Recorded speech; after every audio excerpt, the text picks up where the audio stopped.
जापुरी पुस्तकं व्यवस्थित ठेव. हा बाबा. चला समधी, आपलं काम करा. या लोकांचं तर असंच चालू असतं. यांच्या पायी आपण आपला काम धंदा का बंद करायचा? चला. हो मग जा ना. कोणी बोलवलं होतं का? कोणी निमंत्रण दिलं होतं का? नाही ना. मग जा आणि आपलं काम कर. अरे जातो, तू तर कमीत कमी गप्प बस. जेव्हा बघा तेव्हा तोंड वर करून येतो. तुम्हाला तर लई छान वाटत असेल. या सगळ्या चाई समोर सून ऐकून गेली मला. नाही, रामानं असं करायला नग होतं. पण मला असं वाटतंय की तुला बी असा विचार करायला नग होता. वा बाबा, रम काय बी येड्यागत वागल, पर आईने काही विचार बी करायचा नाही.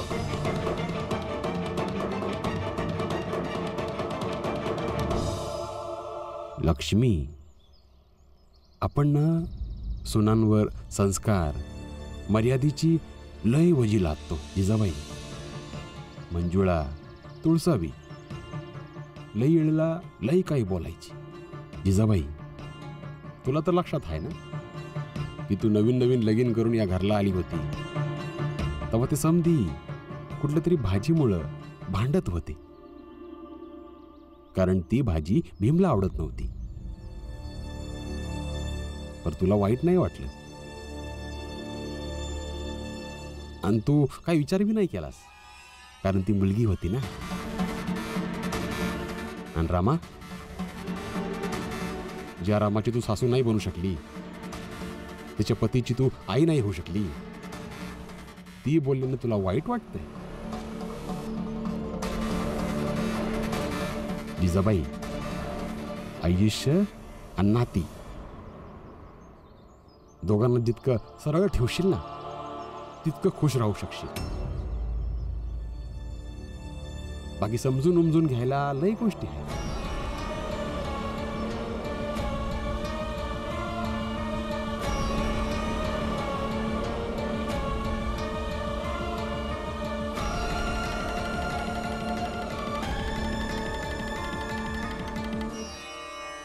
लक्ष्मी, मला तुला फक्त एवढंच काय सांगायचं. बोलायची गरज नाही. तुम्हाला काल काम नाही भेटलं ना, जावा आत्ताच जाऊन शोधा.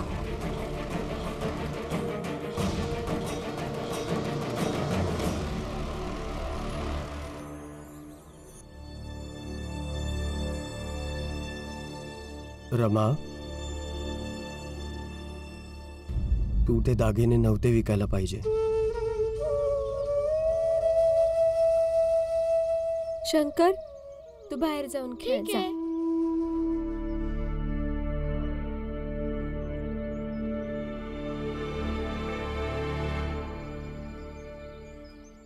ही पुस्तके खरेदी करण्यामागे माझ्याबद्दल तुझं जे प्रेम आहे ते मला समजतंय,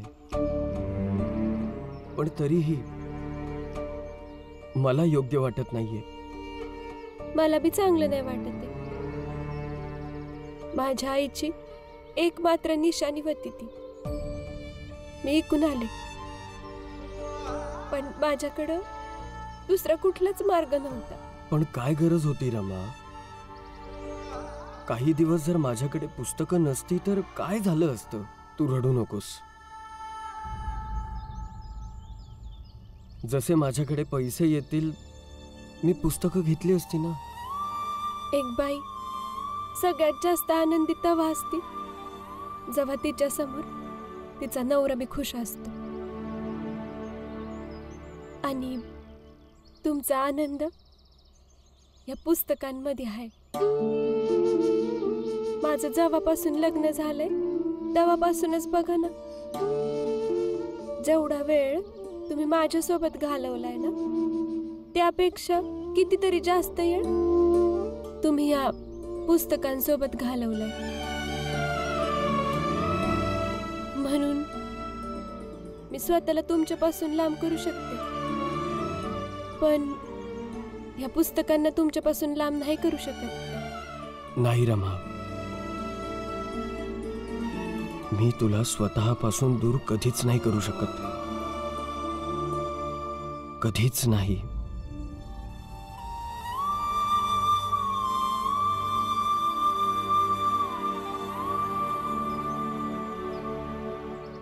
पण हो, तू बाहेर आपल्या सासूबरोबर ज्या पद्धतीने बोलत होतीस तेही सगळ्यांसमोर ती पद्धत चुकीची होती. कधी कधी राग आल्यावर मी स्वतःला नाही थांबू शकत. मी आईंकडे जाऊन माफी मागेन.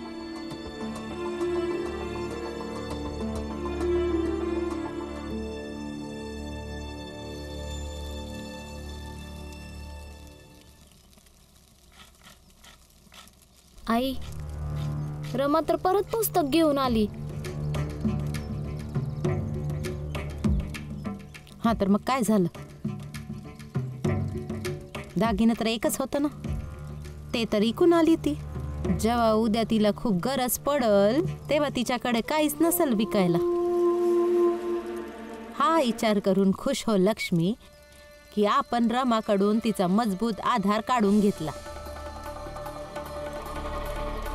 तर मग आई, काहीतरी गोड बनवूया, तसंच साजरं बी करूया की. कर कर. पण लक्ष्मी, पुस्तकाचं काय हाय? जाळून राखस्त करायची हाय ना, पुन्हा होळी करूया. आई, आता बोलले तुम्ही, पण असा विचार बी करू नका.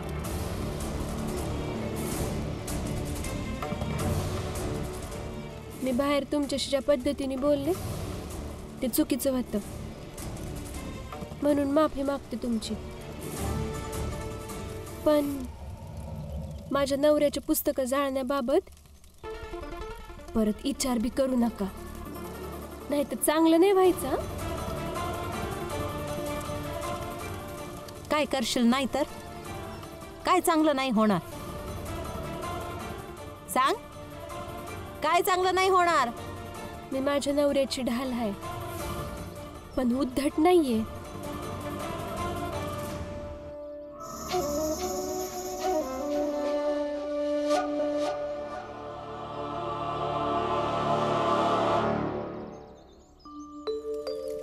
फुलियाजी, एक गोष्ट तर मानावी लागेल की तुम्ही लवकरच चहाचं दुकान चालवणं शिकलात. आणि तुम्हाला माहितीये, जेव्हा कोणी साताऱ्यात माझ्याकडे उधार मागायचं ना, तेव्हा मी त्यांना पळवूनच लावायचो. गिरायकांना पळवून लावायचा. कमाल आहे बाबा तुमची. कमाल तर असलच ना फुलिया. तसर तर लय म्हणाली होती की म्या माझ्या पतीशिवाय एक क्षण बी राहू शकणार नाही. आणि इथं बघा, परक्या पुरुषासोबत खिदळणं सुरू आहे. हे शरमबाई, जोको, फुलियाजी जेव्हा तुझी बायकोच नाही आहेत, त्यांनी काही केलं तरी काय फरक पडणार? जाऊन आपलं काम कर, जा. अरे नग, ए फुलिया, जास्त नाटक नको करूस हा. मला समजा काय ठाव आहे. आणि ही गोष्ट तर एकदम बरोबर आहे की आता मला कोणताच फरक पडणार नाही. म्या तर माझ्या नवीन बायको संग लय खुश आहे.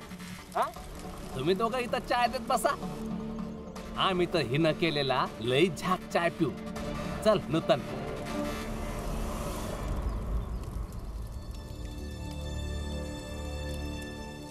अहो फुलियाजी, तुम्ही का रडताय?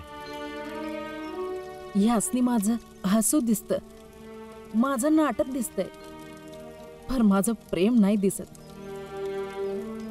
चाय देऊन येते. रमा नेहमीच जिंकते. बाबा आणि आत्या नेहमी त्यांचीच तडफदारी करतात.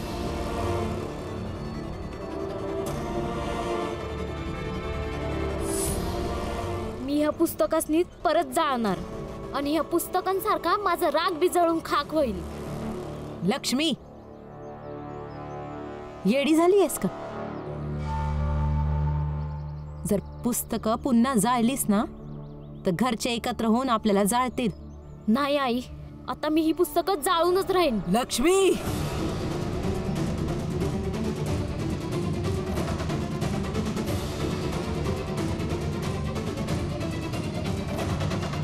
एकदा जाळून तर दाखव.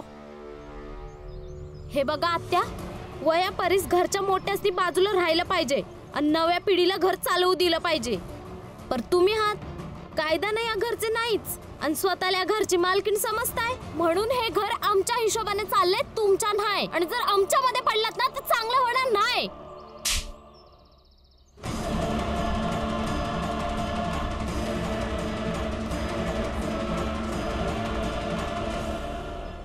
रमा, विचार कर एकदा, काय गरज आहे? बाबा, आनंद दादा, पुरंजन काका तिथे काम शोधतातच आहेत ना. मी पण जातोय आता. तुला येण्याची काहीच गरज नाहीये. मी ना ह्या गोष्टीवर काय बोलणार आहे ना तुमचं काय ऐकणार आहे. तुम्ही सरळ जा, मी इकडे जाते. तुझी मर्जी. भीमराव, अरे आम्ही तर तुलाच शोधत होतो. आम्हाला तुला काहीतरी दाखवायचंय. काय दाखवायचंय? मी तर तुम्हाला ओळखतही नाही. कोण आहात तुम्ही? आम्ही सगळे तुझ्याच कॉलेजमध्ये शिकतो आणि हे आहे परीक्षेचं प्रवेशपत्र. आज आम्हा सगळ्यांची परीक्षा आहे आणि आम्ही इथेच चाललो. तीच परीक्षा.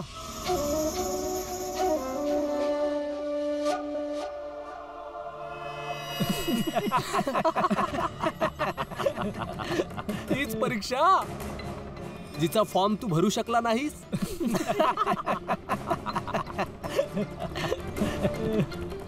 चांगलाय. तुम्ही खालच्या जातीतले लोक शिक्षण घेऊ शकत नाही याने त्या लोकांना सुद्धा आनंद होतोय जे तुमच्या सोबत शिकत होते आणि त्या लोकांना सुद्धा आनंद होतोय जे तुमच्या सोबत शिकत नव्हते. आणि मी सगळे खुश तर मीही खुश. तुम्ही खुश आहात, सगळे खुश आहात. जा मग आता. वेळ वाया घालवू नका. तुम्हा सर्वांना माझ्याकडून परीक्षेसाठी बेस्ट ऑफ लक. अरे थांब, अरे कुठे असं कसं? आनंदी आहेस तर थोडा आनंद तर साजरा करूया. अरे एक मिनिट.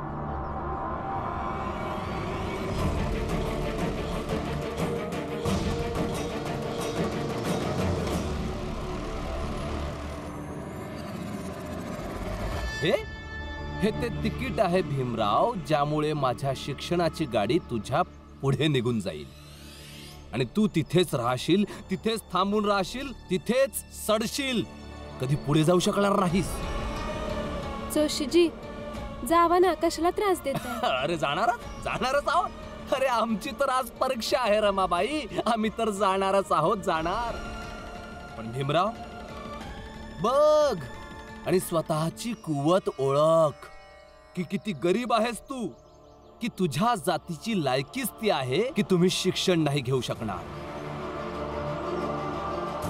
वास झालं आता. जात आहे. अरे नाही, बघ ह्याला. आणि इतकं बघ की तुझी आत्मा स्वीकार करेल भीमराव की शिक्षण घेऊनही भीमराव तुझं काही होऊ शकत नाही. बघ बघ. दूर ठेवा. अरे, जावा ना.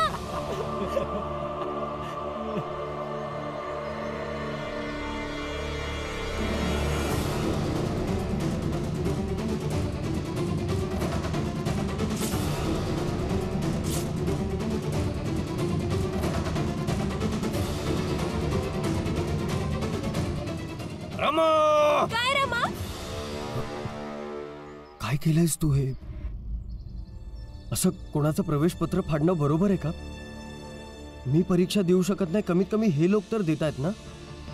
मला माहितीये जे करतायत ते सुद्धा योग्य नाही, पण कमीत कमी शिकतायत तरी ना, परीक्षा देत आहेत. रमा, एक गोष्ट समजून घे. हे अभ्यास. बघा, मला फक्त एवढं समजतं, माझ्या नवऱ्याला कुणी त्रास दिला तर मी त्यांना धडा शिकवणार. मला प्रवेशिका फाडणं योग्य वाटलं आणि मी ते केलं. तुम्हाला चुकीचं वाटतंय तर चिकटवा.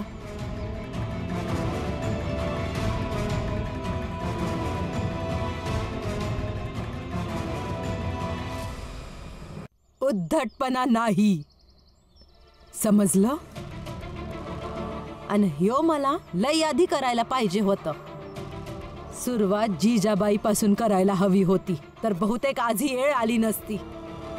तुला काय वाटलं की तू असा मला टोमणं मारत बसलीस तर मी कोपऱ्यात बसून रडत बसल? इसरलीस? मी भीमची आत्या आहे. मी कमजोर नाही असू शकत. मला ना पती चांगला मिळाला ना परिवार चांगला मिळाला, म्हणूनच मी आज इथं हाय. तुम्ही दोघी लईच नशीबवान आहात की तुम्हाला पती आणि परिवार चांगला गावला, नाहीतर आतापर्यंत तुम्ही दोघी माहेरला असता. घर तुम्हा दोघींना जसं चालवायचं तसं चालवा, पण रमा आणि भीमच्या चांगल्या आयुष्यात जर दखल दिली ना तर मी हे सहन करणार नाही.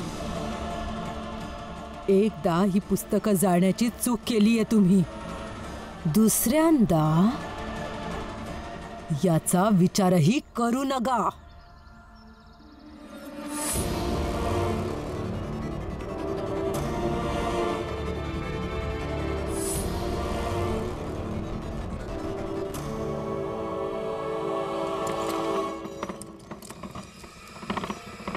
गाडी थांबव.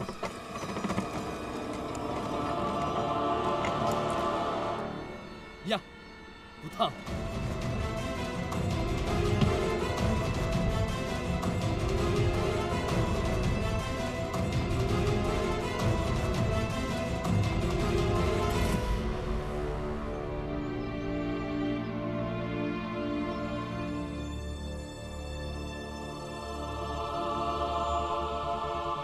मी रागात तिथून आले तर खरी, पण ते लोक माझ्या नवऱ्याला त्रास तर नसतील ना देत? मला जाऊन बघायला पाहिजे.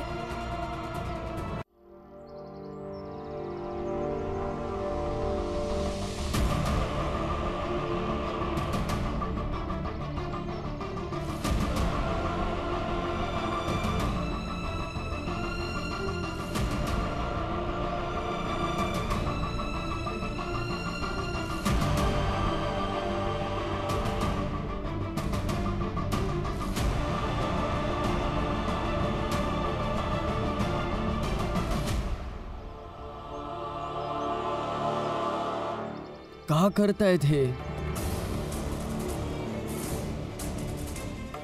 भीमराव, आमची मान्यता आहे की 5 लोकांनी मुठीत तांदूळ घेऊन जी काही मनोकामना केली असेल ती पूर्ण होत असते. आम्ही सगळे प्रतिज्ञा करतो की तू कधीच शिकू शकणार नाहीस.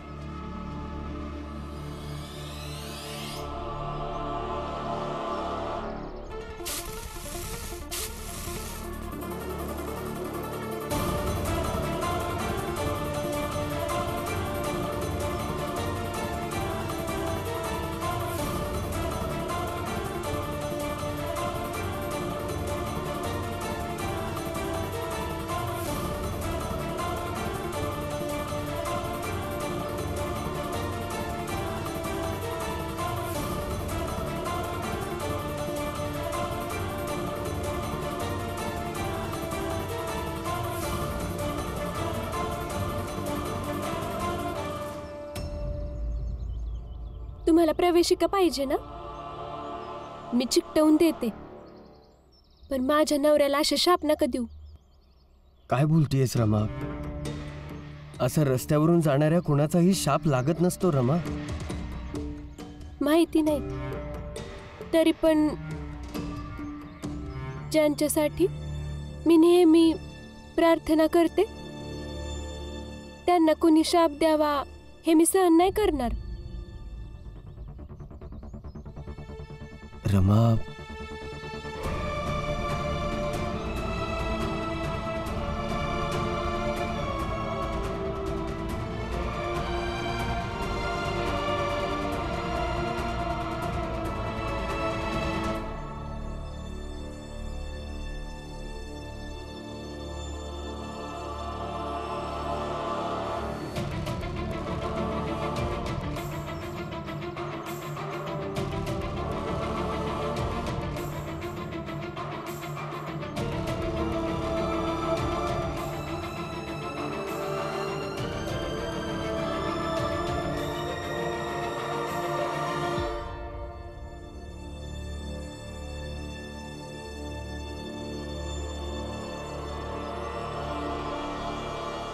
हे घ्या.